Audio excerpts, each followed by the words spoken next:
Hello friends, स्वागत है आप सभी का हमारे यूट्यूब चैनल हाई-फाई महासंग्राम में। दोस्तों, इस वीडियो में बात करेंगे जीव विज्ञान के मोस्ट इम्पॉर्टेंट क्वेश्चन के बारे में डिस्कशन करेंगे। दोस्तों, ये क्वेश्चन सभी एग्जाम के लिए इम्पॉर्टेंट है। एसएससी, बैंक, रेलवे कोई भी, या फिर यूपी का एग्जाम कोई भी हो, या फिर यूपी SSC का हो। दोस्तों, सभी एग्जाम में जो प्रीवियस ईयर में क्वेश्चन पूछे गए हैं, जो बार बार पूछे जाते हैं, मोस्ट इम्पॉर्टेंट क्वेश्चन के बारे में डिस्कशन कर लेते हैं। चलिए फ्रेंड्स, देख लेते हैं। दोस्तों, इसमें क्या है, बायोलॉजी का पार्ट 1 आज यानी डिटेल से दोस्तों बात करेंगे। चलिए दोस्तों, देख लेते हैं। पहला क्वेश्चन है, जीव विज्ञान शब्द का प्रयोग सर्वप्रथम किसने किया था? इसका आंसर हो जाएगा लैमार्क और ट्रेविनेस ने किया था। यानी दोस्तों, ये वैज्ञानिक थे जो सबसे पहले जीव विज्ञान शब्द का प्रयोग किया था। जीव विज्ञान के जनक के रूप में कौन जाने जाते हैं? फादर ऑफ बायोलॉजी किसे कहा जाता है? अरस्तु को कहा जाता है। अगला क्वेश्चन देख लेते हैं। अगला क्वेश्चन पूछा गया था, जंतु विज्ञान यानी जूलॉजी के जनक कौन कहलाते हैं? तो इनका नाम है अरस्तु। वनस्पति विज्ञान के जनक कौन है? ये भी दोस्तों बार बार पूछा जाता है, कई बार एग्जाम में पूछा गया है। थियोफिस्टस हैं। चिकित्सा शास्त्र का जनक किसे कहा जाता है? यानी फादर ऑफ मेडिकल साइंस किसे कहा जाता है? तो हिप्पोक्रेट्स को कहा जाता है। दोस्तों, इन्हीं की शपथ दिलाई जाती है। डॉक्टर्स जितने होते हैं सभी को इन्हीं की शपथ दिलाई जाती है। अगला क्वेश्चन पूछा गया है, बॉटनी शब्द की उत्पत्ति किस भाषा के शब्द से हुई है? तो ग्रीक भाषा के शब्द से हुई है। हिस्टोरिया प्लांटेरम पुस्तक के लेखक कौन है? थियोफिस्टस।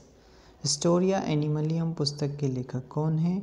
इसका आंसर हो जाएगा, कौन है दोस्तों? हिस्टोरिया जो एनिमलियम है ये अरस्तु की है। अगला क्वेश्चन है, चिकित्सा शास्त्र के विद्यार्थियों को किसकी शपथ दिलाई जाती है? तो हिप्पोक्रेट्स की शपथ दिलाई जाती है। दोस्तों, ये वैज्ञानिक थे। अगला क्वेश्चन है, वह विज्ञान जिसका संबंध जीवधारियों के अध्ययन से होता है वो कहलाती है? तो जीव विज्ञान कहलाती है। अगला क्वेश्चन है, फाइकोलॉजी में किसका अध्ययन किया जाता है? शैवालों का अध्ययन किया जाता है। एल्गी का अध्ययन किया जाता है किसमें? फाइकोलॉजी में। पर्यावरण का अध्ययन जीव विज्ञान की किस शाखा के अंतर्गत किया जाता है? पारिस्थितिकी के अंतर्गत किया जाता है, जिसे इकोलॉजी कहा जाता है। इकोलॉजी। फूलों के संवर्धन के विज्ञान को क्या कहा जाता है? फ्लोरीकल्चर कहा जाता है। क्या कहा जाता है? फ्लोरीकल्चर कहा जाता है। डेंड्रोलॉजी का संबंध किससे है? तो झाड़ियों के अध्ययन से है डेंड्रोलॉजी का संबंध। क्वेश्चन है, पुष्पों का अध्ययन कहलाता है? एंथ्रोलॉजी कहलाता है। जीवाश्म वनस्पति विज्ञान में अध्ययन किया जाता है। किसका किया जाता है? जीवाश्मों का किया जाता है। वनस्पति संवर्धन से संबंधित विज्ञान की शाखा को क्या कहा जाता है? तो हार्टिकल्चर कहा जाता है। जीवों एवं वातावरण की अंतर अभिक्रिया से संबंधित जीव विज्ञान की शाखा कहलाती है? पारिस्थितिकी कहलाती है। क्वेश्चन है, वनस्पति विज्ञान की वह शाखा जिसमें शैवालों का अध्ययन किया जाता है, अभी ऊपर पढ़े थे, तो फाइकोलॉजी कहा जाता है। चलिए दोस्तों, अगला क्वेश्चन देख लेते हैं। अगला क्वेश्चन है, सिल्वीकल्चर पूछा जा रहा है। सिल्वीकल्चर वनस्पति विज्ञान की वह शाखा है जिसमें वर्णन होता है किसका? तो वन के विकास का वर्णन किया जाता है। स्पर्मोलॉजी में अध्ययन किसका किया जाता है? तो बीज का अध्ययन किया जाता है। जो सीड्स होते हैं उनकी स्टडी की जाती है किसमें? स्पर्मोलॉजी में। एग्रोस्टोलॉजी में अध्ययन किया जाता है। किसका किया जाता है? तो घासों का अध्ययन किया जाता है। पेडोलॉजी में संबंध यानी पेडोलॉजी में अध्ययन किया जाता है। किसका किया जाता है? भूमि विज्ञान का यानी भूमि का किया जाता है। आनुवंशिकता एवं विभिन्नता के बारे में जानकारी देने वाले वनस्पति विज्ञान की शाखाओं को क्या कहा जाता है? आनुवंशिकी कहा जाता है। पौधों को नाम देने वाला विज्ञान क्या कहलाता है? तो इसका आंसर हो जाएगा वर्गिकी कहलाता है। फलों का अध्ययन पूछा गया है। फलों का अध्ययन कहलाता है? तो पोमोलॉजी कहलाता है। परागणों का अध्ययन कहलाता है? पैलिनोलॉजी कहलाता है। परागणों का। संसार में पौधों के वितरण का अध्ययन कहलाता है? फाइटोजियोग्राफी कहलाता है। साग सब्जी उत्पन्न करने वाले पौधों का अध्ययन कहलाता है? ओलेरी कल्चर कहलाता है। अगला क्वेश्चन है वार्षिक बल यानी एनुअल रिंग्स जो होती हैं का अध्ययन कहलाता है, तो डेंड्रोक्रोनोलॉजी कहलाता है। सजावटी वृक्ष तथा झाड़ियों के संवर्धन से संबंधित अध्ययन कहलाता है आर्बोरिकल्चर कहलाता है।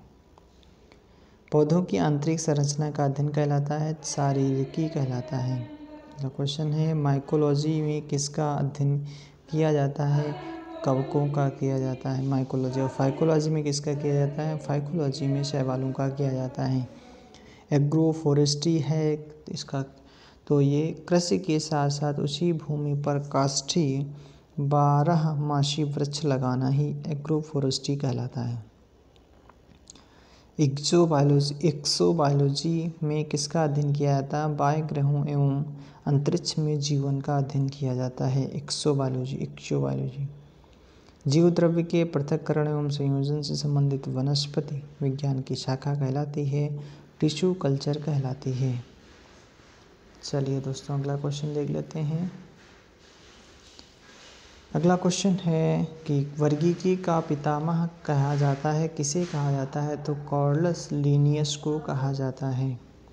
द्विनाम पद्धति के प्रतिपादक कौन हैं, तो कार्लस लिनियस हैं। सिस्टेमा नेचर किसकी प्रसिद्ध पुस्तक है, तो लिनियस की है, कार्लस लिनियस की पुस्तक है। पुष्पी पादपों को रखा गया है, किस में रखा गया दोस्तों, तो फेनेरो गेम्स में रखा गया है। अपुष्पी पादपों को रखा गया है क्रिप्टो गेम्स में रखा गया है। वर्गीकरण की आधारी इकाई दोस्तों ये बहुत पूछा जाता है, तो स्पीसीज होती है। हाइड्रोफाइटा होते हैं, हाइड्रोफाइटा कैसे होते हैं, तो जलीय पौधे जो होते हैं उन्हें ही हाइड्रोफाइटा प्लांट्स कहा जाता है।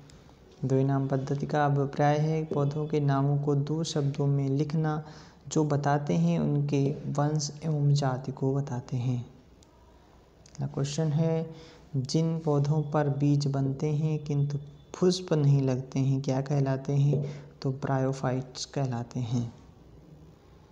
जीवाणु की खोज सबसे पहले किसने की थी, तो एंटोनी वॉन लीवेनहॉक ने की थी। अगला क्वेश्चन है जीवाणु से संबंधित निम्न कथनों में कौन सा सही है, तो इसका आंसर हो जाएगा अधिकांश जीवाणु विविध पोषी होते हैं किंतु सुपोषी होते हैं, कुछ सुपोषी होते हैं। जीवाणुओं को पौधे माना गया है क्यों माना गया, ये गति नहीं कर सकते हैं, इनमें कठोर कोशिका भित्ति होती है, ये विखंडन द्वारा गुणन कर सकते हैं, ये सभी जगह पाए जाते हैं, तो इसका आंसर हो जाएगा इनमें कठोर कोशिका भित्ति होती है। अगला क्वेश्चन है किस में माइटोकॉन्ड्रिया उपस्थित होती है, तो जीवाणु में माइटोकॉन्ड्रिया उपस्थित होती है। जीवाणुओं की साधारण आकृति क्या होती है, तो जो क्या होती हैं दोस्तों, तो छड़ रूपी होती है। जो जीवाणु आकार में सबसे छोटे होते हैं क्या कहलाते हैं, तो कोकोई कहलाते हैं, कोकाई कहलाते हैं, तो गोलाणु कहलाते हैं। एक गोल जीवाणु कहलाता है क्या कहलाता है, कोकस कहलाता है। एक सर्पिल जीवाणु क्या कहलाता है, तो क्या कहलाता है, स्पाइरिलम कहलाता है। चलिए दोस्तों अगला क्वेश्चन देख लेते हैं। अगला क्वेश्चन है वानस्पतिक केंद्रक किस में अनुपस्थित होता है, तो जीवाणु जो होता है जीवाणु में वास्तविक केंद्रक अनुपस्थित होता है। कौन सा सर्वाधिक संख्या में पाए जाते हैं, तो बैक्टीरिया होते हैं सर्वाधिक संख्या में पाए जाते हैं। बैक्टीरिया में पाया जाने वाला प्रकाश संश्लेषी आशय कहलाता है क्या कहलाता है, वर्डकी लवक कहलाता है, वर्डकी लवक कहलाता है। अगला क्वेश्चन है लुई पाश्चर प्रसिद्ध हैं किसके लिए, तो रोगों की जो जर्म थ्योरी के लिए दोस्तों प्रसिद्ध हैं। सबसे छोटा जीवाणु कौन सा है, ऑप्शन में विषाणु है, बैक्टीरिया है, यानी जीवाणु है, फिर ईस्ट है, माइकोप्लाज्मा है, तो सबसे छोटा जो जीव है वो माइकोप्लाज्मा है।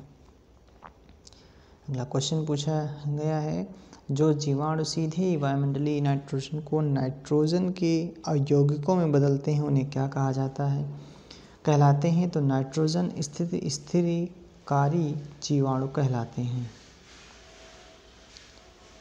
मूल ग्रंथिकाओं यानी रूट नोडल्स पाई जाती हैं, किसमें पाई जाती हैं? कुछ लेग्यूमिनस पादपों तथा कुछ अन्य पौधों में पाई जाती हैं। अधिक नमक वाले अचार में जीवाणु जीवित नहीं रह पाते हैं। क्यों नहीं रह पाते हैं? ये जीव द्रव्य कुंचित हो जाते हैं और इस तरह मर जाते हैं, इसीलिए इसमें जीवित नहीं रह पाते हैं। मानव की आंत में पाया जाने वाला जीवाणु कौन सा है? तो सबको पता होगा दोस्तों, क्या होता है?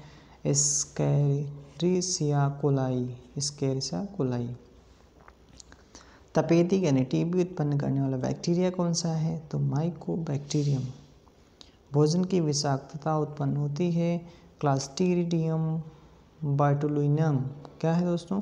बाइटुलिनम, क्लास्ट्रीडियम बाइटुलिनम। क्वेश्चन है एंटीबायोटिक्स अधिकांशतया प्राप्त होते हैं, किससे प्राप्त होते हैं? तो एंटीबायोटिक्स अधिकांशतया जीवाणुओं से प्राप्त होते हैं। यदि एक जीवाणु कोशिका प्रति मिनट में विभाजित होती है, 20 मिनट में विभाजित होती है, तो 2 घंटे में कितने जीवाणु बनेंगे? तो कितने बनेंगे? 64 बनेंगे। अगला क्वेश्चन है नाइट्रोजन यौगिकीकरण में कौन सी फसल सहायक है? तो इसका आंसर हो जाएगा फली वाली। नाइट्रोजन स्थिरीकरण में लेग्यूमिनसम का क्या अर्थ होता है? यानी तो इसका आंसर होता है, यानी इसका आशय होता है ऑक्सीजन का अवशोषण करना।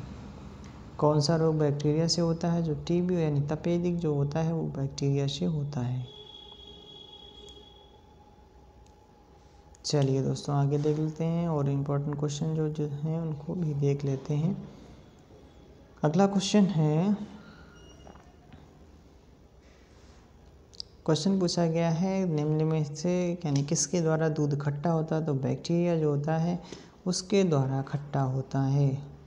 दूध के दही के रूप में जमने का क्या कारण है दोस्तों? एक होता है लैक्टोबैसिलस नामक एक बैक्टीरिया का वजह से ही।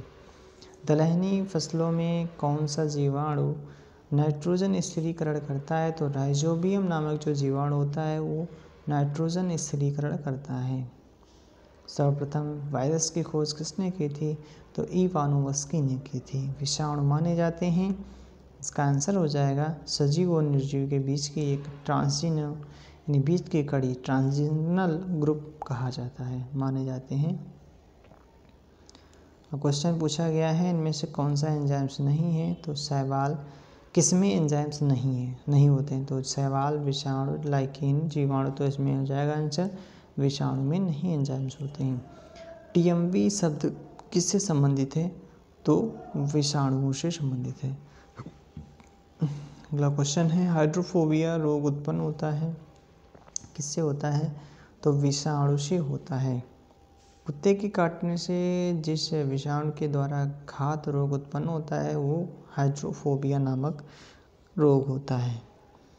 चेचक के लिए टीके का विकास किया था, किसने किया था? एडवर्ड जेनर ने किया था। एडवर्ड जेनर ने किसकी खोज की थी? ये भी पूछा जाता है। तो चेचक का टीका खोजा था। विषाणु वृद्धि करता है, जीवित कोशिकाओं में केवल करता है। दोस्तों मोस्ट इम्पॉर्टेंट है, याद कर लेना। जो वायरस होते हैं वो वृद्धि करते हैं किसमें? जो जीवित कोशिकाएं होती हैं उन्हीं में करते हैं। अगला क्वेश्चन है विषाणु जो होते हैं विषाणु निर्जीव माने जाते हैं क्योंकि ये क्रिस्टलाइज हो सकते हैं। एंजाइम अनुपस्थित होते हैं किसमें? विषाणु में होते हैं अनुपस्थित। जो एंजाइम्स होते हैं अभी ऊपर पढ़ा था। एड्स का कारण क्या होता है? तो T4 लिम्फोसाइट्स की जो कमी हो जाती है इसी के कारण एड्स हो जाता है। चलिए दोस्तों अगला क्वेश्चन देख लेते हैं। अगला क्वेश्चन है HIV द्वारा होने वाला रोग कौन सा है? तो एड्स रोग है दोस्तों। ये क्वेश्चन पूछा जाता है, बहुत बार पूछा जाता है। एड्स वायरस क्या होता है? तो एक सूची और RNA होता है, एक सूत्री RNA होता है एड्स वायरस। अगला क्वेश्चन एड्स का कारण क्या होता है? तो वायरस ही होता है। HIV संबंधित होता है किससे? तो एड्स से संबंधित है HIV। एड्स फैलता किससे है? तो शारीरिक संपर्क से फैलता है। विषाणुओं में क्या होता है? तो इसमें दोस्तों न्यूक्लिक एसिड और प्रोटीन पाया जाता है। सार्स क्या होता है? विषाणु जनित रोग होता है।